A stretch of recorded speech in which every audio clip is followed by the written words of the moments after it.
Hey, in this video I'm going to show you that the Spanish let the English settle Jamestown. The Spanish let the English create what would become the United States of America. So without the Spanish approval, there would be no USA. Without Spanish approval, the British presence in North America would be squat. Let's begin. By the way, check out my best map thus far. I'm working on a bigger one. Not a bigger one. This is the biggest possible size, but I'm working on a bigger one of the entire world, not just this part of the world. So what happened was, let me see the. Here it is. So what happened was, you see, Spain got the lion's share of America. Portugal later would come here, but if you notice over here, there's a gigantic gap that the Spanish deliberately left open. Why? Because the Spanish, has proven in my series on the overrated British, has proven in my series Islam was invented by Jews, and elsewhere in my channel, the Spanish were controlled by Templars under the synagogue of Satan. Therefore, the interests of Spain were not the real interests of the Emperor of Spain. He was just a puppet of the synagogue, just like the leaders of other Templar nations, and eventually the entire world once Europe conquered the world. And I plan a video on how Europe did conquer the world, including Thailand, Japan, Bhutan, Iran, Saudi Arabia, Turkey, and Ethiopia. Whatever else I missed.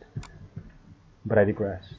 So think about this. The Spanish knew, and they had centuries to think about it, they knew that if they left this open, then their rivals would be competent rivals in America.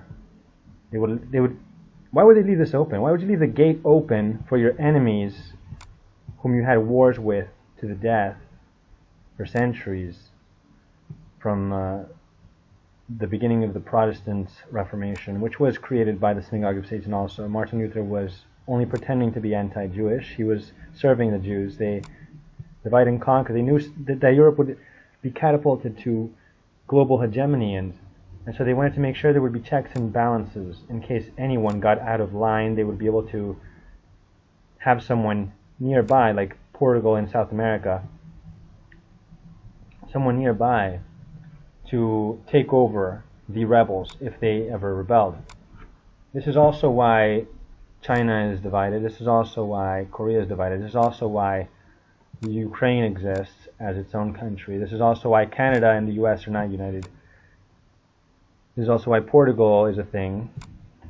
So anyway, why did they leave this open? It's because the Spanish Emperor wanted the English and the French to arrive and for the Spanish Empire to fall. That's also why the Spanish Armada was sabotaged by the Spanish Emperor, who sent them without finishing preparations, put an inexperienced man in command, gave him orders to not allow anyone to chase the pirates, to make sure that the pirates could attack and not be punished for it. And they also went this way. The official story says that it's because of the wind that they had to go around Britain. Nonsense.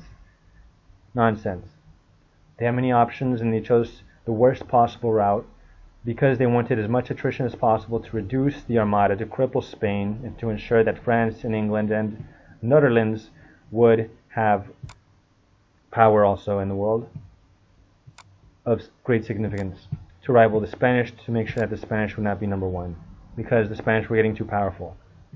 Divide and conquer.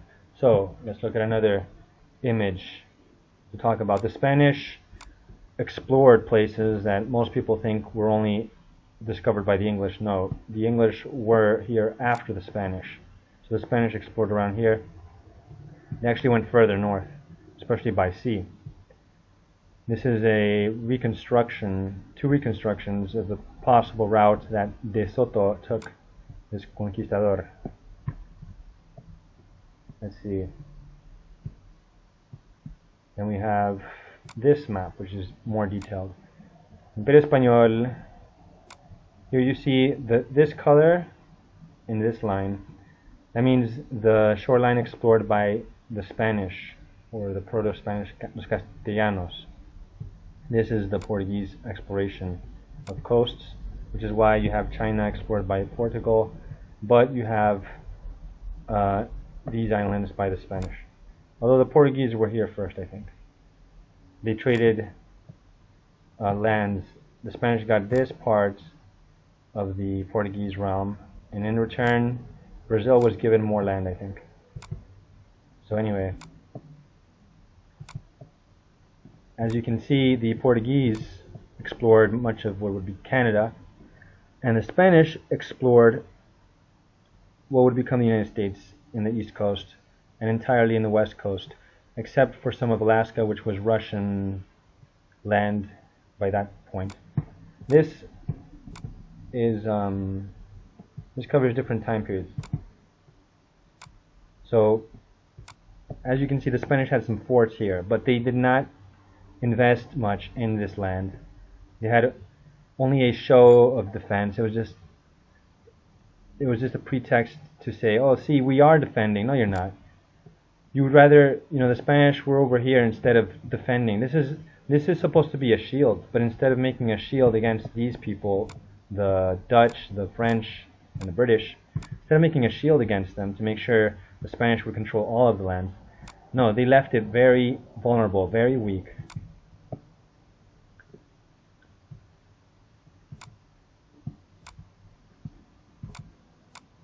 And let's see.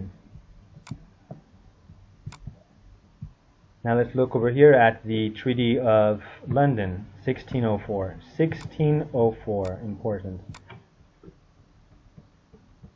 The Anglo-Spanish War, involving the Dutch fighting the Spanish and the English supporting the Dutch, plus the French fighting the Spanish. Everyone was fighting the Spanish. The Spanish were against the entire world. So when the British ever had a victory, that was because they were just one of the balls Spain had to juggle. They were juggling too much, so they dropped some balls. Dropping balls sounds like puberty, but anyway. So the point of the Spanish fighting the Dutch was just to cripple Spain. It was part of the plan to cripple Spain and make sure not one power would be too powerful, lest they rebel against the synagogue of Satan and they would, lose their plan for the New World Order. You know why the U.S. has been letting China rise and get more powerful? For the same exact reason that they let the English rise and get powerful. Because they need checks and balances to reduce all sides, divide and conquer. Now, let's see here. Here are the terms of the treaty. So Spain says, all right, you guys are legit, and you don't have to be Catholics, and the Spanish would stop intervening in Ireland, and the English would pinky swear to no longer support piracy. Only a fool would believe that.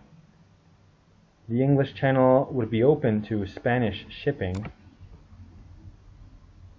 The English would pinky swear to no longer support the Dutch rebels, even though they did.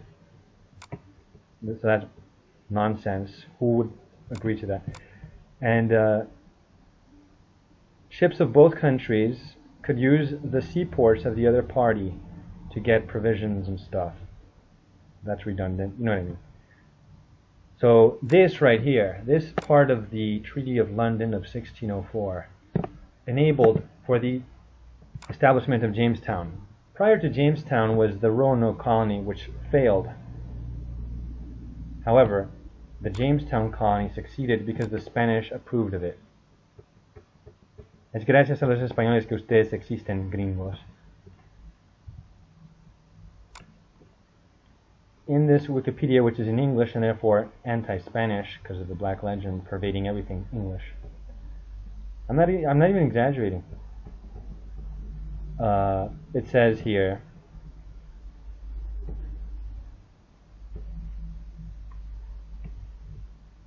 that the Roanoke colony vanished about 1590.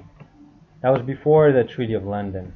The Spanish were not going to tolerate officially anyway, the English presence in North America until that treaty. So look at this, look at this. This is the origin of the Jamestown colony, which they don't teach you in the United States. They didn't teach me when I grew up in the United States. Since 1995, when I was 6 years old, I had moved there from Honduras.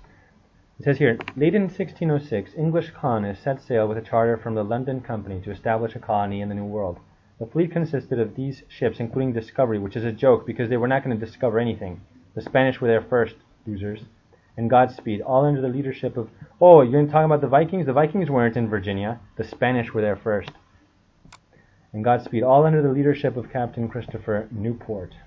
They made a particularly long voyage of 4 months, including a stop in the Spanish Canary Islands in Spain itself, and subsequently Spanish Puerto Rico. And then they went to the mainland of America in 1607. This is right after 1604.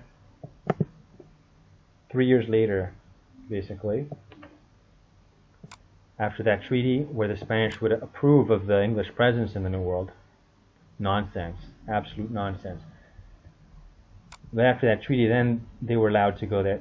Look how much Spanish collaboration there was, that the Jamestown colonists even went to Spain and were like, hey Spain, how's it going? It's because of Spain that you exist, United Snakes.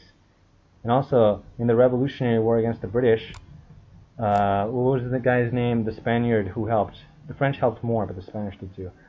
I think it was named Galvez, the Spanish general who helped defeat the British in New Orleans, I think it was. Nouveau Orleans, or how you say it in French. So after going to Spain and Puerto Rico, then they went to the Chesapeake Bay, and that's where they started their genocide of, the British tradition of genocide. There you go. And this is not a Spanish website. This is the English Wikipedia, and therefore anti-Spanish. So why did the United States get created? Because the Spanish let it happen. Without Spanish approval, no USA. Without Spanish approval, no British Empire. So you Brits who boast against the Spanish Empire, first of all, you didn't have the bigger empire. Only idiots count merely land and claim that you had most of the earth. Guess what? Most of the earth is sea, with plenty of resources, you hypocrites.